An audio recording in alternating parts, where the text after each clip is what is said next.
Mais on va essayer justement de donner une vision peut-être un petit peu plus large de ce qu'on entend d'habitude par souveraineté quand on parle d'un sujet technologique, à savoir est-ce que j'ai une base industrielle pour le développer. On va essayer justement d'élargir un petit peu ce débat-là. Alors avant ça, avant de rentrer dans le vif du sujet, je vais demander à chacun d'entre vous de se présenter, mais alors chacun, vous avez droit à 30 secondes maximum. Je vais commencer alors. Bonsoir à toutes et à tous. Donc, je m'appelle Su Yang et je m'occupe de l'IA pour la partie IT du groupe BNP Paribas et pour le métier transaction banking. Merci. Bonjour à tous, je m'appelle Hamza, je suis CTO et cofondateur de Kevlar AI. On crée des agents qui traitent des alertes de cybersécurité, donc qui disent si c'est des vrais positifs ou des faux positifs et qui expliquent ce qu'il faut faire pour enlever le risque cyber ou à minima le mitiger s'il s'avère vrai.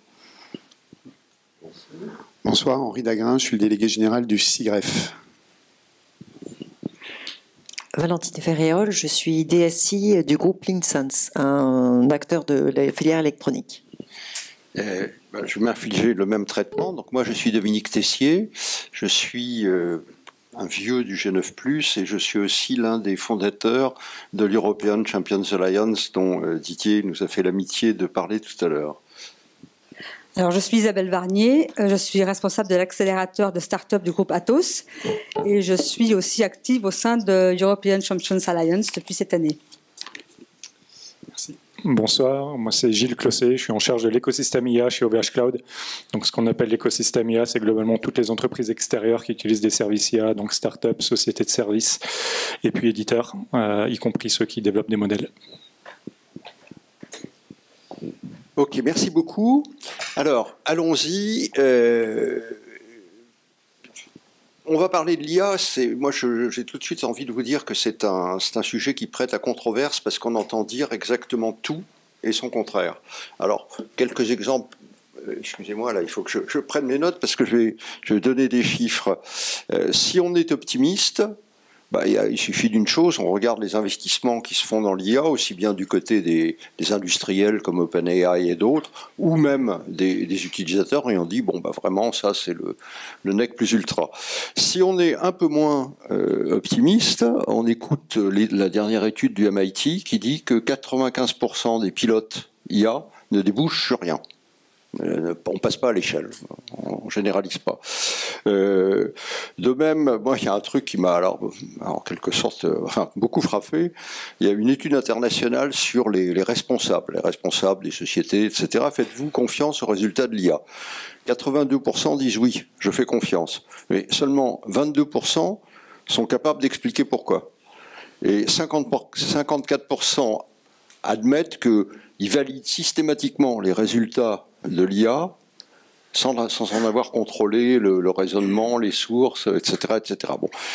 Enfin, qu'est-ce qu'on peut dire? Ah oui, la BBC. La BBC a fait une grosse étude autour des articles générés, générés par IA ou avec l'aide de l'IA. Elle est arrivée à la conclusion, alors c'est la BBC, mais on peut... c'est quand même, dire parmi les médias, c'est quand même un des plus respectables. 45% des articles, entre guillemets, ça peut être des articles audio ou vidéo, des articles créés par IA sont faux, présentent des erreurs de nature telle, d'une importance telle que la BBC se refuserait à les publier. Bon, donc il y a pour le moins sujet à débat. Alors on va commencer, avant de se prêter au jeu des questions-réponses, on va commencer par une présentation, où est-ce qu'il est, d'Éric Baudet, qui est... je ne l'ai pas du coup, il ne s'est pas présenté tout à l'heure. J'allais le faire au début. Vas-y Éric. Bien, donc, micro. Bonjour à tous. Alors, moi, je suis Éric Baudet, je suis consultant chez PAC. Pour ceux qui ne connaissent pas, on est un cabinet de conseil, de recherche et d'analyse sur le marché des services IT, présent dans plusieurs pays européens.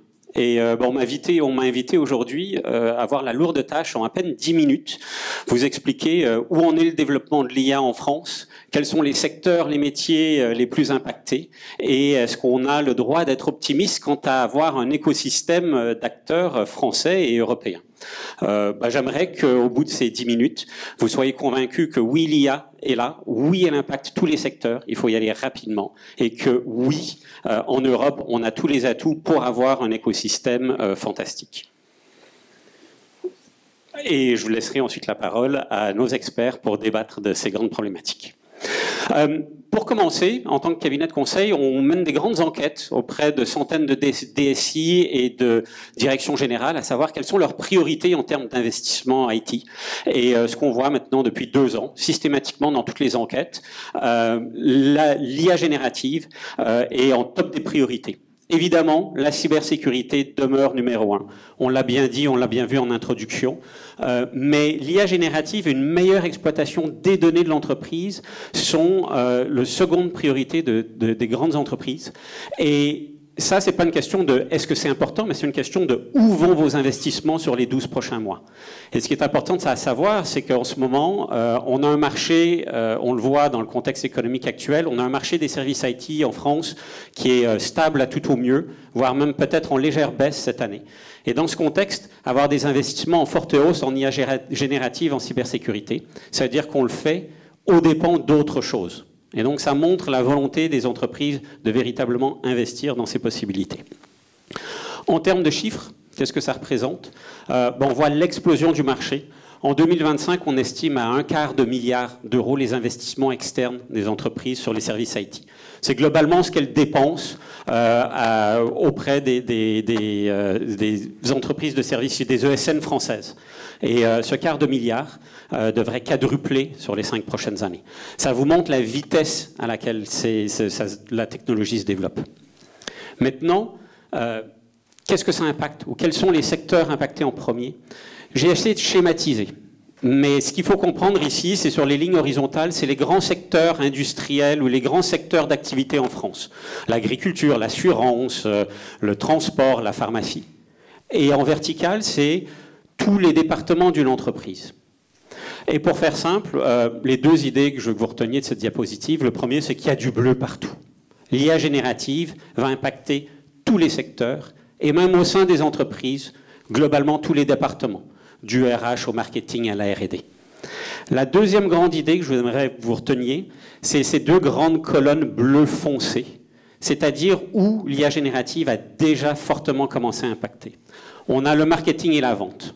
Très facilement, maintenant, on peut lancer une campagne marketing, générer du contenu, que ce soit des images, des vidéos. Et le second, c'est le software engineering, c'est-à-dire le test, le code, améliorer le codage avec Copilot, qui est évidemment de Microsoft le plus connu. Mais globalement, l'IA est là, et l'IA est pervasive tous les secteurs. Maintenant, dans ce contexte, est-ce que nous, en tant que Français, en tant qu'Européens, on a des perspectives? À quel point est-ce qu'on a un écosystème à créer? Je vais vous montrer 3 raisons pour lesquelles on a vraiment des raisons d'être optimiste. La première, c'est que l'IA générative, c'est pas aujourd'hui ce qu'on connaît. Ou l'IA générative de demain, la véritable valeur ajoutée pour les entreprises, ce ne sont pas les grands modèles grand public. Ces grands modèles grand public, ChatGPT, Llama, Gemini de Google ou le chat de Mistral, on les connaît tous. On les utilise personnellement. Mais ce ne sont pas des modèles qui sont faits pour l'entreprise. À l'inverse, on peut développer des modèles sur mesure. On entend parler de modèles qui sortent chaque semaine, ça coûte des millions d'euros à développer, et donc ça non plus, ça va être un marché de niche. En fait, l'entreprise, l'IA générative d'entreprise est en fait sur une échelle intermédiaire, c'est-à-dire une IA générative qui doit être adaptée sur les données de l'entreprise pour véritablement, 1, créer de la valeur avec des données, et 2, ne pas partager les données de l'entreprise avec le tiers. Et donc, il y a différents nouveaux niveaux, sans rentrer dans le détail. Souvent, c'est globalement prendre des modèles adaptés aux usages. Un ChatGPT, c'est une Ferrari, et souvent, on l'utilise pour aller acheter un carton de lait au coin de la rue. On n'a pas besoin de gros modèles très lourds. Donc, toute l'idée va être de trouver, pour chaque utilité, pour chaque application, le modèle défini. Et donc là, on n'a pas besoin d'aller se battre avec les grands modèles ChatGPT, qui, eux, nécessitent des milliards d'investissements et des milliards de données pour être entraînés. Le grand et la majorité de la valeur de l'entreprise va être sur ce milieu, où là, des petits modèles spécialisés auront toute leur place.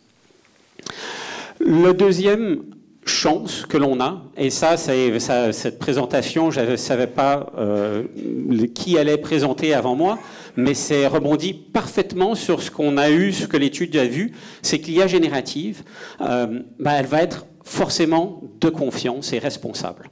On s'aperçoit que toutes les entreprises qui déploient de l'IA veulent une IA responsable, et ça a multiples dimensions, que ce soit des dimensions individuelles, on en parlait avant. Est-ce que les modèles ont véritablement des préjugés? C'est de l'IA des dimensions environnementales, donc c'est essayer d'optimiser, d'utiliser des modèles plus légers, si on peut le faire, utiliser des modèles optimisés pour chacune des applications que l'on veut, pour pouvoir consommer moins. Il y a des dimensions techniques. Et donc toutes ces dimensions, c'est la réglementation. Encore une fois, on ne pourra pas utiliser ChatGPT pour toutes nos utilités. Les consommations énergétiques exploseraient, les préjugés ne sont pas les bons. Et il faut comprendre que chaque continent, chaque pays va avoir ses modèles et va avoir un bon exemple, c'est un L'Oréal qui développe des modèles. Vous rentrez votre visage, votre teinte de cheveux, votre teinte d'yeux, et ça va vous proposer le maquillage le plus pertinent. En France, on aime être bronzé, donc on va avoir une teinte de maquillage. En Asie, il faut avoir le teint pâle. Et donc, on ne peut pas développer ces modèles grand usage de façon universelle. Il va falloir s'adapter.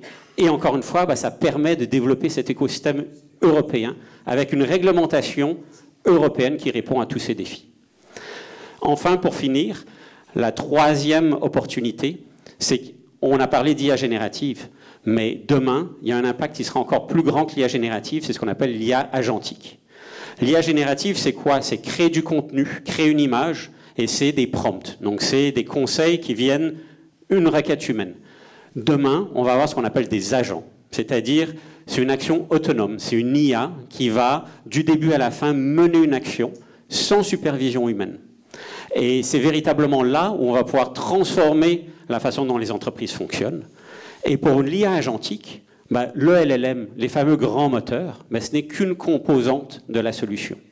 La grande partie de la valeur ajoutée va être comment on intègre ces LLM au sein des process de l'entreprise, comment on le connecte via API aux données de l'entreprise, comment on le planifie et comment on le gère. Et tout ça, évidemment, ça demande des acteurs locaux, des modèles optimisés, et pas nécessairement ces grands modèles type ChatGPT qu'on utilise tous aujourd'hui. Donc voilà, pour conclure, j'espère que vous retenez que l'IA est là partout, ça va très vite, et que si sur les grands modèles, les Américains ont beaucoup d'avance, là où la valeur va se créer demain, c'est sur des modèles spécifiques, et on a véritablement une opportunité de créer cet écosystème européen avec une réglementation et une éthique qui nous est propre. Alors, merci beaucoup Eric. Alors, ce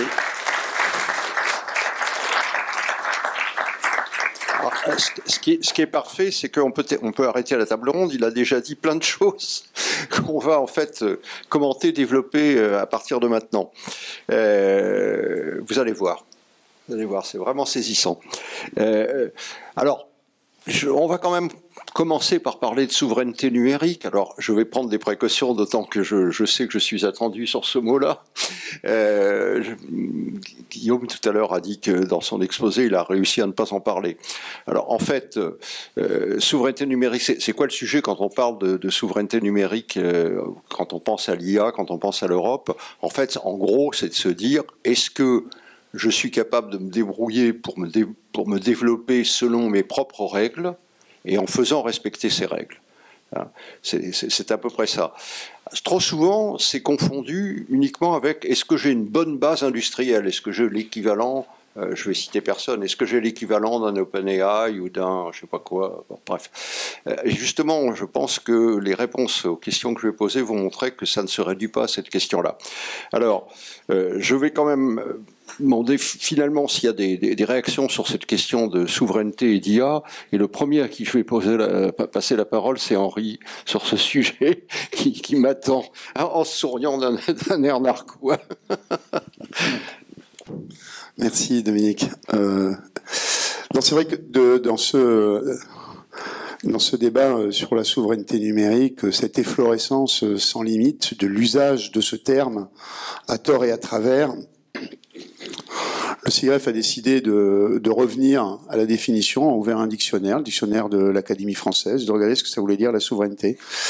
La souveraineté est un attribut exclusif des États, de l'État ou des États, ou des organisations supraétatiques auxquelles les États peuvent avoir confié des responsabilités en la matière, délégué des responsabilités de souveraineté. C'est le cas en Europe, avec les institutions de l'Union européenne, que ce soit pour la monnaie, que ce soit pour les frontières, que ce soit pour le commerce extérieur, qui sont des caractéristiques représentatives de ce que sont les attributs de souveraineté d'un État. Pardon. Du coup, et par ailleurs, le CIREF, c'est une association dans laquelle on a 160 membres, ce sont les grandes entreprises françaises, les grandes administrations publiques françaises. Quand une entreprise exprime un besoin pour une solution, il veut avoir confiance dans la solution qu'il achète, ou le service qu'il va acquérir, mais il ne le fait jamais en se disant « tiens, je voudrais une solution souveraine ». Il n'y a pas une entreprise qui réagit comme ça. Je veux avoir certains critères de confiance. C'est pour ça que nous, on parle de solution de confiance. On ne parle pas de solution souveraine. La souveraineté, c'est donc la façon dont les États expriment leurs responsabilités à travers des politiques publiques dites de souveraineté.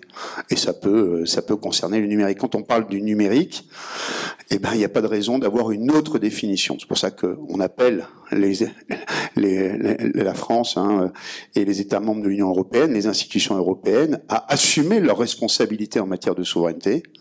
Mais c'est leur affaire. Et c'est à eux de le développer. On peut leur donner des conseils, parce que ce sont des leviers, il n'y en a pas tant que ça. C'est le levier législatif et réglementaire, c'est le levier de la fiscalité, c'est le levier de la commande publique, de l'investissement public, puis il n'y en a pas beaucoup d'autres.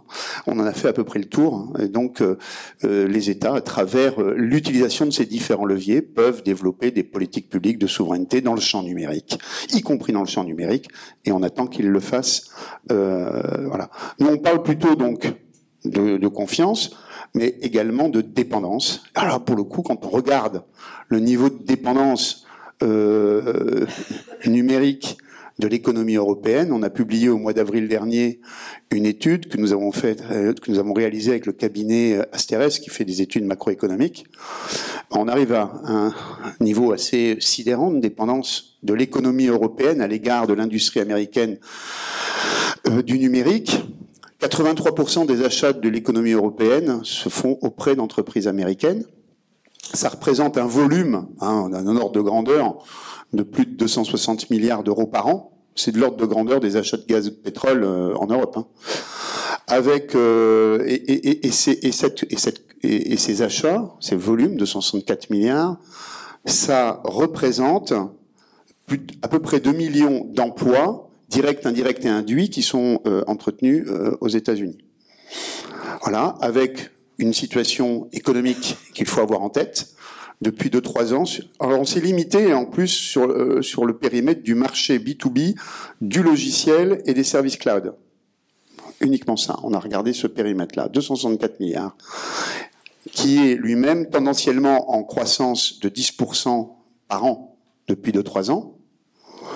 Tendance qui va continuer pendant au moins les 5 prochaines années. Quand en 7-8 ans, on augmente un volume de 10%, au bout de ce temps-là, on a doublé. Donc il faut s'attendre aux alentours de 2031-2032 que ce volume d'achat B2B, sur le marché B2B, du logiciel et des services cloud, il soit d'environ 500 milliards d'euros par an. Et ça signifie une énorme dépendance. Et avec l'IA, ça ne fait que s'accélérer. Et donc, on n'est peut-être pas au bout de nos surprises en termes de dépendance. Alors, absolument, puisque ce que disait Eric tout à l'heure, c'était qu'une des parties qui allait monter dans les dépenses IT, c'était l'IA et notamment l'utilisation de l'IA générative. Donc, bon. Alors moi je suis d'accord avec l'idée, le problème c'est essentiellement de ne pas être trop dépendant. Je dis pas on peut pas être totalement indépendant en matière. Maîtriser ses dépendances, ce n'est pas l'indépendance, ce n'est pas l'autarcie. Exactement, c'est maîtriser ses dépendances, savoir celles que je choisis, celles que j'accepte, et puis celles sur lesquelles, au contraire, je combats, j'essaye de susciter des solutions alternatives. Alors, est-ce qu'il suffit seulement justement de susciter... On est très content en France. On n'a pas de représentant de Mistral AI dans la salle aujourd'hui parce qu'ils avaient d'autres... Alors, qu'est-ce qu'il me dit? Qu'est-ce que tu me dis? Oui, oulala, bon. Alors, il va falloir encore plus accélérer, ça devient... Bon. Insupportable. Bon, on n'a pas de représentant de Mistral, ce qui est bien dommage, mais ils avaient vraiment d'autres choses à faire. En revanche, tout à l'heure, Sou, qui s'occupe de l'IA à BNP Paribas, de fait nous parlera de Mistral, puisqu'ils ont un partenariat avec Mistral et ils l'utilisent. Mais est-ce que ça suffit? J'ai envie de poser la question à Isabelle d'Atos. Est-ce qu'il ne faut pas autre chose pour garantir un petit peu de réduction de dépendance en matière d'IA? Effectivement, on n'a peut-être pas Mistral AI, mais on a Kevlar AI avec nous. Et effectivement, donc, bon, évidemment, chez Atos, on travaille aussi en s'appuyant sur l'épaule des géants. Et quand on voit les 1000 milliards, puisque c'est à cette échelle-là qu'on voit dans les news de ces temps-ci, hein, le ticket d'entrée pour rentrer sur les développements des grands groupes américains. Nous, effectivement, on travaille aussi avec tout un écosystème de start-up. Donc, je pense qu'en Europe, en France et en Europe, on a un écosystème très vivant de start-up. Et donc, Kevlar, on est l'illustre exemple avec nous aujourd'hui au niveau de la sécurité, qui est une des priorités des investissements. Donc, nous, chez Atos, on travaille effectivement avec Kevlar. On travaille aussi avec WIMI, hein, qui est une alternative, une suite collaborative alternative à Microsoft. Qui ont déjà des références chez pas mal de groupes français et qu'on emmène au développement aussi européen. Je pense aussi à Poolside dans tout ce qui est software engineering, qui est un domaine très important dans le développement de l'AI. Mais tout ça, c'est des références françaises. Donc, mais souveraineté ne veut pas dire que français. Et c'est un petit peu le point que je voulais mener aussi aujourd'hui. C'est qu'on travaille aussi avec des startups allemandes qui apportent aujourd'hui, comme Nextcloud, comme Zendisk, qui apportent aujourd'hui des solutions souveraines européennes qui sont aussi intéressantes. Et je pense que le rôle des groupes, des corporates et des acteurs de l'économie française et européenne, c'est de soutenir le développement de ces acteurs, de ces champions européens. Merci Isabelle. Un deuxième sujet, quand on veut réduire ces dépendances technologique, il ne faut pas penser qu'à la technologie. Derrière, il y a la technologie, il y a de la culture, par exemple. Il y a est-ce que je suis le mouvement? Est-ce que je fais comme tout le monde? Eric disait tout à l'heure, il n'y a pas que les larges language models pour faire de l'IA générative. Il y a de plus en plus d'acteurs qui se tournent vers d'autres solutions. On va dire des small models. Qu'est-ce qu'on peut dire de ça, large language versus small models, parce que je crois vraiment que ça touche à beaucoup de choses, ça touche à l'empreinte environnementale notamment. Donc si on raisonne en termes de souveraineté ou de réduction des dépendances en Europe, est-ce que c'est un débat qui fait sens? Gilles, qu'est-ce que vous en pensez? Effectivement, moi je pense qu'on va avoir un changement de paradigme dans les prochains mois, prochaines années. Aujourd'hui, ce qu'on voit sur les gros modèles de langage, c'est qu'ils sont financés à perte via des successions de levées de fonds. Mais ça, probablement que ça ne va pas durer une éternité. À un moment donné, il faudra payer le juste coût de ces services-là. Et donc, autant aujourd'hui, on peut se permettre d'utiliser un maximum les plus gros modèles, même pour des cas d'usage les plus simples, parce que ça ne coûte pas très cher. Mais lorsqu'il faudra payer le vrai coût, notamment des infrastructures GPU, etc., et de l'énergie que ça demande, on sera beaucoup plus incité à utiliser des modèles plus frugaux. Et donc là, effectivement, aujourd'hui, on voit déjà, dans un certain nombre d'études, que des modèles plus petits, spécialisés avec de la donnée métier des clients, ont des meilleurs résultats que des modèles plus grands généralistes. Mais ça, c'est vrai que ce n'est pas évident. Autant les modèles généralistes, on peut les prendre sur étagère, autant les modèles spécialisés, il faut les spécialiser. C'est pas quelque chose de trivial. Ça demande un certain savoir-faire, mais quand on a un grand volume de requêtes à traiter, là, ça a du sens et ça devient intéressant. Aujourd'hui, on est encore sur des petits volumes globalement. Il y a assez peu, comme vous le disiez tout à l'heure, Dominique. On teste, on explore, mais il y a encore assez peu de use cases qui sont passés en production à grande échelle. Et donc, ces optimisations-là ne sont pas forcément encore les premières. Et donc, ça, c'est sur la partie algo.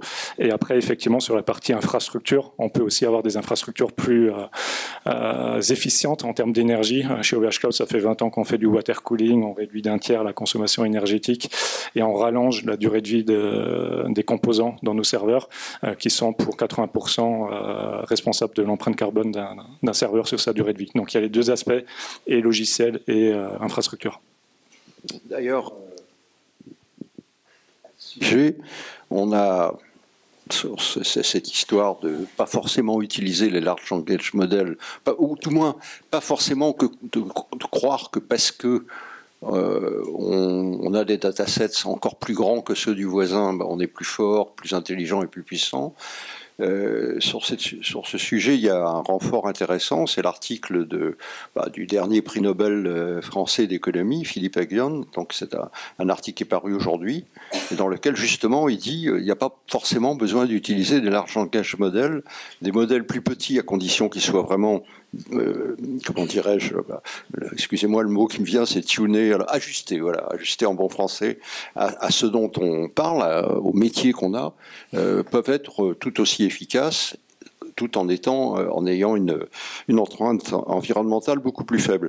Je ne veux pas trop m'attarder sur ce débat sur large language versus small models, parce que on m'a fait signe qu'on n'avait pas assez de temps. Mais on va passer tout de suite à la troisième question. Alors, la troisième question, celle-là, on va la développer dans tous les sens, c'est les utilisateurs. Au fond, comment dirais-je, si on utilise l'IA, mais qu'en réalité, on n'arrive pas à s'en servir correctement, que ça joue, que les projets échouent, que les pilotes ne débouchent pas, etc., etc. Est-ce qu'on a vraiment gagné en autonomie stratégique, pour faire le pont entre les deux sujets? Donc, qu'est-ce qui est vraiment transformatif quand on utilise l'IA? Valentine, qu'est-ce que vous pouvez nous dire là-dessus? Je vais prendre le micro. Merci.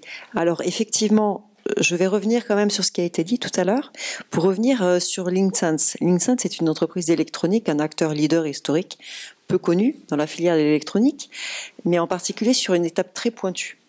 Ce qui veut dire par là, c'est que, en fait, comme on intervient pour du Thales, mais aussi pour l'imprimerie nationale, pour de la santé, pour l'identité numérique, pour l'identité tout court, les papiers, vos passeports, etc. Vous avez tous au moins 2 ou 3 produits LinkSense sur vous. Parce que c'est la carte SIM de votre téléphone, parce que c'est votre carte bancaire, parce que c'est votre badge d'entreprise. Donc en fait, on est partout. Et donc en fait, tout ça pour dire, dans notre chaîne de production, parce qu'on a une R&D très pointue, et on a des chaînes de production, on est très présent en Europe, en Asie, il est hors de question que les informations risquent de se mélanger, vous l'imaginez bien. Donc pour nous, la question de la maîtrise de la relation de confiance vis-à-vis de toute la chaîne de valeur de tous nos fournisseurs hardware, mais aussi logiciels, c'est une garantie qu'il faut qu'on sache apporter à nos clients. Parce qu'on a énormément de certifications, de réglementations, c'est très régulé. Et donc en fait, la vraie question, on l'abordait tout à l'heure sur la confiance bout en bout. Oui, c'est essentiel d'avoir des écosystèmes sur lesquels on puisse avoir cette traçabilité, y compris sur toutes nos informations. Et donc on surveille avec énormément d'attention. Moi, je le fais historiquement parce que je suis passionnée par ça depuis quelques années avec le G9+, mais là, aujourd'hui, en tant qu'acteur, c'est quoi les décisions que je prends et comment mon partenaire, le monsieur purchasing, mon patron du purchasing, ma stratégie de sourcing pour dire comment je route et je fais évoluer mon partenariat, mes partenaires stratégiques, pour avoir ces données de confiance et sur lesquelles je maîtrise ma chaîne de valeur pour pouvoir le partager auprès de mes clients. Après, pour revenir à la question plus particulière des cas d'usage qui transforment et de la manière avec laquelle je vais équiper ou proposer à mes chers utilisateurs, mes métiers, finalement des solutions qui sont appropriées, oui, il y a le large language. On sait que ça, sur la partie acculturation et faire adhérer l'ensemble des utilisateurs, c'est essentiel et c'est ça qui est clé parce qu'en fait on peut mettre en place énormément de solutions informatiques et ça coûte très cher. Si ça n'est pas utilisé dans le quotidien, ça n'impacte pas les processus métiers, on a raté quelque chose et on sait à quel point ça peut aller loin. Il y a une autre partie qui est plutôt sur le small model, effectivement, ce que tu as évoqué tout à l'heure. Moi, je distinguerai deux parties. Une partie qui est adhérente à... Parce que pour avoir quelque chose qui soit valide, il faut de la donnée qui soit très structurée, de la donnée qui soit capitalisée, qui puisse vivre. Alors là-dessus, c'est vrai que les frontières entre les uns et les autres, elles sont très mouvantes. Hein. Le paysage, il n'est pas mature. Mais sur cette partie-là, est-ce que je vais m'appuyer sur quelque chose de très spécialisé parce que c'est mon cœur de métier, et auquel cas, je le fais moi-même ou avec des partenaires très ciblés, les acteurs dont on parlait tout à l'heure, soit des entrepreneurs de niche, soit des acteurs spécialisés ou des startups. Sur le reste, est-ce que je ne m'appuie pas tout simplement sur un éditeur de logiciels, mon partenaire préféré, dont je sais qu'il va gérer et structurer la donnée, il va me proposer des agents sur des tâches qui proposent de la valeur pour pouvoir prendre une décision sur une activité qui est essentielle mais qui n'est pas mon cœur de métier en fait. Ce sont les trois gisements de valeur, quelque part, les value pools en bon anglais, et les manières de l'adresser sur lesquelles on est en train de se déployer. Et avec une gestion un peu différente, c'est vrai, parce que c'est des pans de la chaîne de valeur qui sont assez différenciés. D'accord. Alors, prenons un exemple concret d'un grand groupe français et européen, BNP Paribas. Alors, comment vous utilisez l'IA ? Comment vous faites en sorte que que vous atteigniez les résultats que vous vous êtes fixés au début? Quelle est la magie? Alors, de manière générale, aujourd'hui, et dans les éléments de communication officielle, on communique sur 500 cas d'usage en intelligence artificielle, avec à peu près 750 millions d'euros de revenus générés. Donc ça comprend l'IA classique et l'IA générative. Et jusque-là, nous avions comme... je pense jusqu'à l'année dernière, avec, comme beaucoup d'entreprises, peu de projets d'IA générative en production. On a pris un virage l'année dernière et on avait décidé, donc, à travers le partenariat avec Mistral, de mettre en place une plateforme donc, que nous appelons en interne LLM as a Service, qui est une plateforme APIsée qui permet à toutes les applications d'accéder en quelques lignes de code au déploiement de entre une dizaine, une quinzaine de modèles à tout moment. Donc, on a décidé de centraliser l'intégration et le déploiement de ces modèles. À des projets, donc je dirais aujourd'hui une quarantaine de projets en production et une centaine en cours d'être industrialisés. Autour des projets qui peuvent être vus de trois manières. Donc, il y a des projets qui tournent autour de l'expérience client, donc c'est toute l'amélioration de l'expérience client au niveau du retail banking à travers les assistants. Comment est-ce qu'on peut mieux répondre à des questions de où est mon paiement, de faire en sorte que certaines transactions un peu basiques puissent être faites directement à travers ces assistants. C'est également le cas des projets qui tournent autour de l'efficacité opérationnelle. Donc je pense que dans les slides qui ont été présentés, il y a eu deux exemples qui ont été montrés au niveau du sales d'un côté, où l'IA générative peut être utilisée pour améliorer la vélocité avec laquelle on répond à des appels d'offres. Donc ça se traduit directement par une augmentation de volumétrie des RFP auxquels on répond. Et derrière, on est capable de mesurer les revenus qui sont générés par les leads qui se sont concrétisés. Donc il y a des KPI qui sont très concrets. Autour de l'assistance au coding, il y a aussi des métriques relativement simples, mais c'est pas seulement au niveau du développement, c'est l'automatisation du test, c'est une meilleure qualité et harmonisation de tout le patrimoine informatique que nous avons en interne. Et en troisième lieu, ce sont les activités liées plutôt à la sécurisation de nos opérations. Donc Guillaume l'avait montré en keynote ce soir. Et c'est vrai que l'IA, c'est à la fois quelque chose de bénéfique et qui nous inquiète. Il faut à la fois savoir le manier pour lutter contre le geste des personnes malveillantes. Il faut aussi être en capacité de se défendre contre les malfaisants, enfin les personnes malveillantes qui utilisent de l'IA. Juste pour vous donner une idée, dans le secteur bancaire, depuis que la sortie de ChatGPT, on a connu plus de 1300% des fraudes du type social engineering, donc d'ingénierie sociale. De plus en plus de fraudes au paiement, au virement, documentaire tournent autour de l'ingénierie sociale.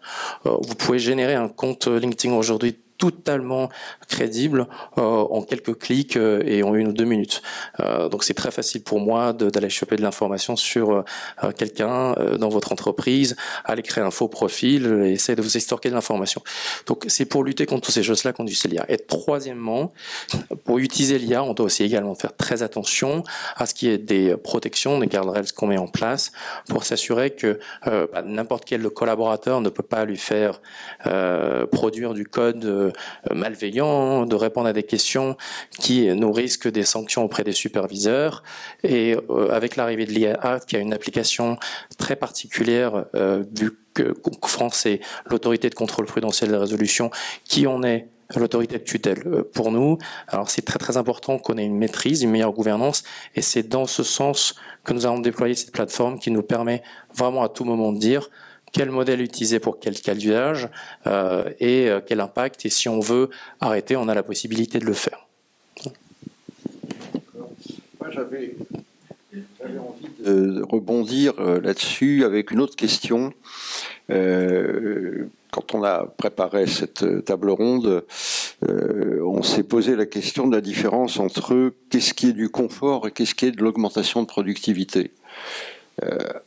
On peut jusqu'à un certain point faire un parallèle avec une autre question qui serait l'IA générative d'un côté, l'IA agentique de l'autre. Est-ce que l'arrivée de l'IA agentique, donc qui va être le nouveau truc qui va tout bouleverser, est-ce que ça va être réellement du gain de productivité? Qu'est-ce qui nous garantit que ça va être du gain de productivité? Quelles sont les précautions à prendre?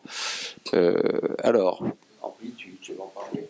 Juste une précision, attention, si l'IA n'est vue que comme un outil pour faire de la productivité, on a tous globalement un problème en oubliant la compétitivité. Si tu ne fais que de la productivité, il va y avoir, ça va être une catastrophe. Et donc c'est ce que l'on dit aux adhérents, enfin les adhérents du CIRF ont bien conscience que le sujet c'est pas de faire de la productivité, c'est de faire de la compétitivité. Parce que sinon c'est une brutalisation du corps social sans précédent. Et on va à la catastrophe. C'est ce que je disais, en effet, sur la transformation de la chaîne de valeur. C'est là où, finalement, oui, il y a certaines activités qu'on peut déléguer à une IA demain. N'empêche que toute décision, ça nécessite quand même d'être revue. Bon, tu le disais en introduction, pour être validée, parce que la responsabilité humaine, elle reste là. C'est quoi la capacité de délégation? Comme tu disais, Henri aussi, il faut que la personne qui puisse valider la décision ait la maîtrise de cette information. Donc en fait, ça va changer énormément la posture, le savoir-faire et l'accompagnement des équipes. Ça ne va pas se faire en un claquement de doigts pour arriver à avoir cette compréhension et garder la maîtrise de ce qu'on fait en fait. Donc il y a les deux niveaux. Il y a oui cette recherche, parce que je le dis aussi, on ne va pas se mentir, on nous demande de réduire les coûts. En tant que DSI, on a un budget à traiter, on a de la valeur à créer. Qu'est-ce qu'on met en face de la valeur créée pour nos métiers? Et la gain en performance, c'est une chose, performance opérationnelle des métiers de l'entreprise, mais aussi, finalement, quelle est la question qu'on arrivera à traiter demain, ou qu'on arrive à commencer à traiter, qui était difficilement accessible hier, parce qu'on sait qu'il y a des choses. Et c'est là le côté gain en compétitivité en termes d'ingénierie, comment on aborde nos métiers d'ingénieur, d'innovation, un petit peu autrement. Et ça, c'est plutôt effectivement dans le small model qu'on va aller le trouver que dans le large model. Oui, j'ai également lu quelque part que, je ne sais plus qui a fait un rapport sur le futur développement de l'IA agentique et qui dit si les agents sont appliqués sur les process d'entreprise tels qu'ils sont aujourd'hui, ben on a tout faux. On gagnera peut-être 2-3 bricoles, on va comme les allusions que faisait Henri, on va supprimer 3-4 postes, hein. Mais c'est pas ça qui est transformatif. Ce qui est transformatif, c'est de s'appuyer sur l'IA agentique pour revoir les process de l'entreprise, hein. Alors, est-ce qu'on a d'autres exemples, Gilles, sur vos clients, là, quand ils utilisent, quand ils vont chez OVH pour faire tourner les modèles d'IA, c'est quoi leur déterminant? Qu'est-ce qu'ils veulent faire? Ouais, alors ça dépend effectivement beaucoup de leur métier et de ce qu'ils font. Donc, difficile de généraliser, mais un des cas clients sur lequel on a communiqué cet été, c'est France Travail, où pareil, il s'appuie sur Mistral, du coup, comme nos amis de chez BNP, où il y a globalement deux assistants. Il y a le premier qui va être un assistant qui va aider les chercheurs d'emploi à rédiger leur CV, et puis ceux qui mettent à disposition des offres à rédiger leur offre d'emploi. Donc ça va être une aide à la rédaction de part et d'autre. Et le deuxième agent qui va être, si vous voulez, en premier niveau, lorsqu'un demandeur d'emploi postule à une offre, il va commencer à préqualifier en fait le candidat par SMS en lui envoyant une série de questions pour valider les contraintes de mobilité géographique et d'autres critères pour faire un préfiltrage avant que ça intervienne chez des agents classiques. Donc ça, c'est quelque chose qui a été déployé au niveau national. Donc il y a déjà des milliers d'agents France Travail qui utilisent ce service-là, du coup, qui tournent chez OVH Cloud avec du Mistral. Ok, mais alors là, j'ai presque envie de me faire l'avocat du diable. Vous avez parlé d'aide à la rédaction d'offres d'emploi ou inversement à des comment dirais-je, des lettres de candidature, lettres de motivation. J'ai fait récemment une expérience. Alors, c'est pas tout à fait dans le recrutement, il s'agit de mentorat. Vous savez, vous avez des organismes qui mentorent des jeunes pour les aider à soit choisir une formation, soit préciser le projet sur lequel ils veulent être aidés. Et bon, évidemment, les organismes qui font ce mentorat essayent de sélectionner, parce qu'il y a beaucoup de candidats, il y a beaucoup de jeunes qui sont candidats à être mentorés. Donc il y a des dossiers à remplir. Les dossiers, pour qu'ils puissent être comparés les uns aux autres, ils suivent un certain formalisme. Donc il y a question numéro 1, question numéro 2, question numéro 3. Et il m'est arrivé de devoir aider quelqu'un qui avait je crois que c'était 5 ou 6, candidats. Donc il fallait exploiter les dossiers pour dire, celui-là, oui, vraiment bien, celui-là, pas vraiment prioritaire. Mais le problème, c'est qu'il y avait, par candidat, il y avait 12 pages. Et donc, je dis, on va essayer de faire passer. Alors, pour citer, pour faire de la publicité, on va demander un résumé à Perplexity. Perplexity a donc pris les 5 ou 6 dossiers de candidature et il a fait des résumés. À la fin, le résumé se faisait 1 page et demie. Il y en avait un qui sortait du cadre, les 4 autres, c'était des copier-coller les uns des autres. Qu'est-ce que ça voulait dire? Que tous les candidats avaient utilisé un générateur de texte, enfin un chat GPT quelconque, ou peut-être Perplexity d'ailleurs, pour rédiger leur dossier. Donc finalement, je me dis, est-ce que c'est ça qu'on veut, quoi? Est-ce qu'on a vraiment gagné? Oui, on a gagné du temps. Les candidats arrivent à plus facilement exprimer ce qu'ils veulent dire, peut-être, sauf que on met tout à plat, quoi. On uniformise. Est-ce que c'est vrai? C'est pas seulement une question de morale, hein, c'est aussi une question d'efficacité économique. Est-ce que c'est ça qu'on veut faire? Je vois Hamza là qui... Non, je me trompe. Je pensais que tu voulais réagir à ça. Bon, sur ce sujet des utilisations, de qu'est-ce qui marche pas, d'autres commentaires, Valentine peut-être? On avait la question de global, local. Est-ce que c'est le pouvoir est finalement l'initiative, on la laisse dans les sites, dans nos régions, dans les entités où on la prend en centrale? Bon, on est une entreprise d'ingénieurs, hein, donc en fait, on a beaucoup de gens ingénieux et qui sont très créatifs, qui sont beaucoup dans l'action.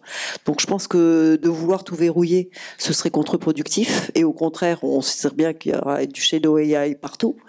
La question pour nous, elle n'est pas tant entre la question régionale et la question centrale, qu'on a des lignes de produits qui sont assez structurées dans le domaine de la santé, dans le domaine de l'identité, dans le domaine de la carte à puce.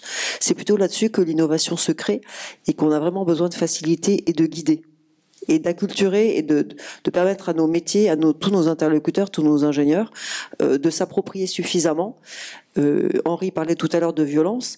En clôture, on aura Monsieur Bronner, l'apocalypse cognitive est de dire le fait de dire la capacité cognitive de l'être humain et sa capacité à avoir cette flexibilité pour s'approprier correctement et mettre du relief avec ce que tu disais, l'exemple des CV, soit on fait quelque chose de plat et on est sûr de notre coût, mais du coup on perd le relief de la valeur ajoutée et de la valeur ajoutée de l'entreprise. D'où le point de la compétitivité. Quelle valeur différenciante on crée sur notre segment, sur notre activité par rapport au marché? Absolument. Oui, alors c'est vrai que tu parles local ou pas local, ça fait référence aussi à une question qu'on aurait pu se poser, c'est est-ce que les grands groupes mondiaux, est-ce qu'ils prennent tous, en fonction de la région où ils interviennent, est-ce qu'ils utilisent tous le même outil IA? C'est pas évident, la réponse n'est pas évidente. Alors bien sûr, l'acheteur va dire, bah oui, oui, mais il va parler. Merci de me le rappeler, mais il va parler. Bon, bref, je disais, l'acheteur, lui, va dire, bah oui, j'ai intérêt à uniformiser, je vais gagner 2-3 points de marge. D'un autre côté, est-ce qu'on ne va pas plutôt passer par une régionalisation avec utilisation d'un modèle aux États-Unis, un modèle sur l'espace européen, un autre sur l'espace asiatique? Je pense que ça, c'est un débat qui est ouvert, mais je pense que la réponse n'est pas évidente. Alors, dernière question, la sécurité. Les problèmes de sécurité. Alors, quand on pense IA, tout le monde se dit « Ah oui, je vais utiliser l'IA pour mieux détecter les attaques ». Et effectivement, Hamza de Kevlar va nous parler de ça. Mais je vais lui poser une autre question parce que je ne veux pas qu'il soit sur un terrain qui est trop facile pour lui. Il y a un autre sujet quand on parle de cybersécurité et d'IA, c'est que si vous vous demandez quel est le truc dans le monde qui est le plus pourri en matière de cybersécurité, la réponse c'est l'IA. Vous pouvez, les datasets qui servent à entraîner les modèles d'IA, vous pouvez les corrompre. À ce moment-là, on va vous répondre. Le modèle, évidemment, vous fera des réponses qui seront complètement biaisées. Tout à l'heure, la jeune femme qui représentait l'étude Sciences Po, Sorbonne, etc., a parlé des biais. Si en plus les datasets sont corrompus, alors là, le biais, il est certain, il n'est pas probable, il est certain. Vous pouvez aussi tricher sur les prompts. Faire ce qu'on appelle faire de l'injection de prompt, donc faire dire au prompt quelque chose qui est exactement le contraire de ce que l'utilisateur attend de son besoin. Vous pouvez tricher de 25 manières. Il y a un exemple qui est sorti, je crois que c'était aujourd'hui ou hier, sur le fait que on peut arriver à faire croire à une IA comment dirais-je, une IA qui travaille sur qui cherche des URL, qui a besoin de comparer les résultats à partir de plusieurs URL, on arrive à lui faire penser que une commande qui est une commande maléfique, une commande de triche, est en fait une URL, et donc il va exécuter cette commande en pensant qu'il se contente d'aller chercher dans cette URL ce qu'il y a. Donc réellement la chaîne de l'IA, c'est vraiment une catastrophe. Je pense qu'en termes de catastrophe de cybersécurité, ce qui nous pend au nez dans ce domaine, on n'a encore rien vu. Alors cela dit, est-ce qu'on peut utiliser l'IA pour perfectionner notre défense contre les attaques cyber? Et puis si vous pouvez aussi, Hamza, nous parler aussi de la sécurité de la chaîne de l'IA, ce sera vraiment important. Parfait. Merci. Je vais essayer d'aborder les différents sujets qui ont été abordés durant cette table ronde en répondant à cette question. Donc, tout d'abord,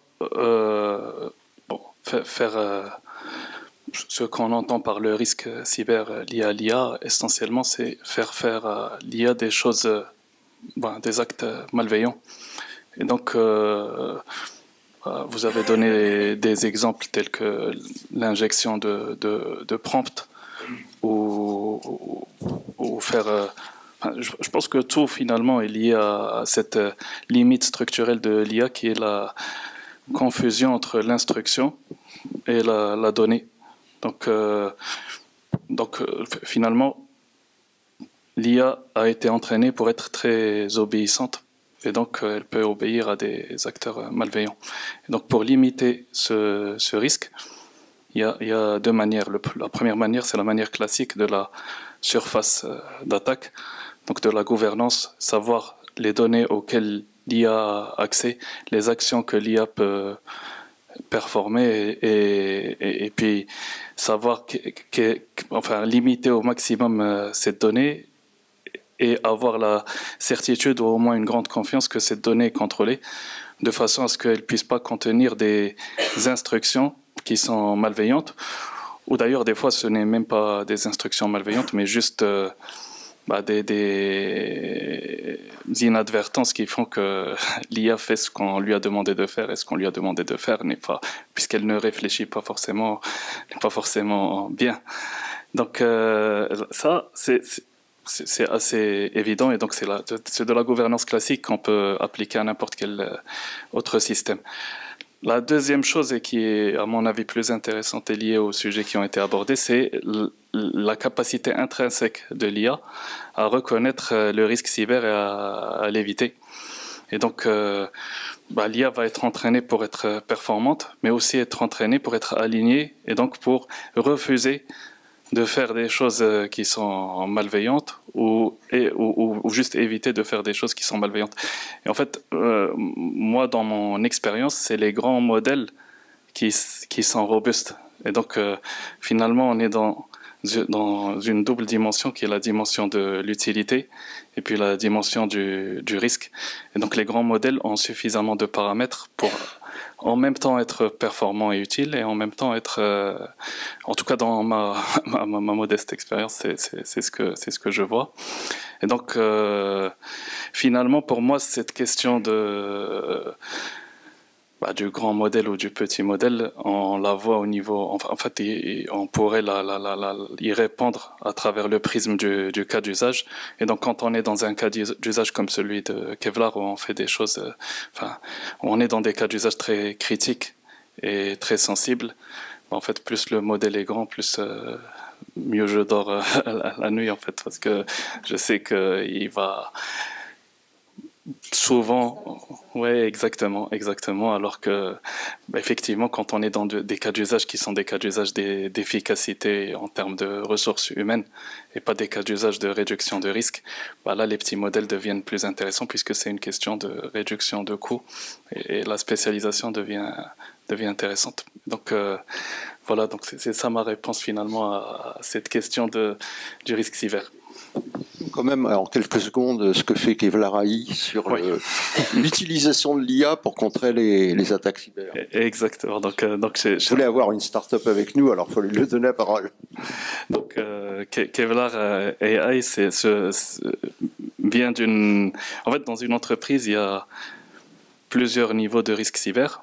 Ces risques cyber vont être contrôlés à travers des automatisations comme des solutions de sécurité d'email, des firewalls, enfin des pare-feux qui vont bloquer les menaces qui viennent du réseau, etc., etc. Et donc il reste à la fin un risque résiduel qui n'est pas traité par les contrôles en place et qui est finalement traité par les humains, donc ce qu'on appelle les centres de sécurité opérationnelle.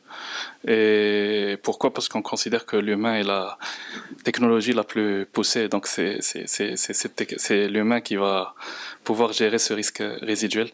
Donc chez Kevlar, l'idée de départ vient du fait qu'il y a une nouvelle technologie disruptive qui est les LLM et qu'on doit les appliquer pour réduire encore plus ce risque résiduel et le déléguer plus à la machine. Donc on crée des agents autonomes qui remplacent ces humains dans différentes tâches en les faisant de manière plus scalable et plus rapide et en leur permettant de se concentrer sur des tâches à plus forte valeur ajoutée pour l'entreprise et moins répétitives.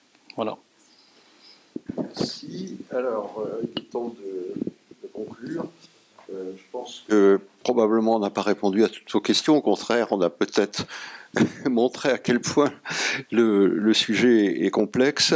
Je voudrais quand même boucler la boucle pour reprononcer le mot souveraineté. Parce que tout ce dont on a parlé, même si on n'a pas parlé beaucoup, si on n'a pas utilisé beaucoup le terme souveraineté, en fait, on parlait de ça. On parlait de ça, c'est-à-dire quand on dit il suffit pas d'avoir un substrat industriel, il faut un écosystème avec des startups, des boîtes plus grandes, etc. C'est ça qui réduit les dépendances et qui permet de donner un petit peu d'autonomie stratégique. La discussion qui est absolument pas conclu, puisqu'il y a manifestement des points de vue différents le long de ces chaises. La discussion small models, large models, là aussi c'est un élément, hein, cette autonomie stratégique. Je ne veux pas dire qu'il y a une bonne réponse. Ce que je veux dire, c'est qu'il faut se poser la question et savoir à un moment est-ce qu'on a intérêt à utiliser un large model où là on a plus de chances de tomber sur un truc américain ou d'utiliser un modèle dédié, etc., etc. Il me reste à vous remercier pour la patience et votre écoute et à remercier tous nos intervenants pour la pertinence de leurs propos. Merci.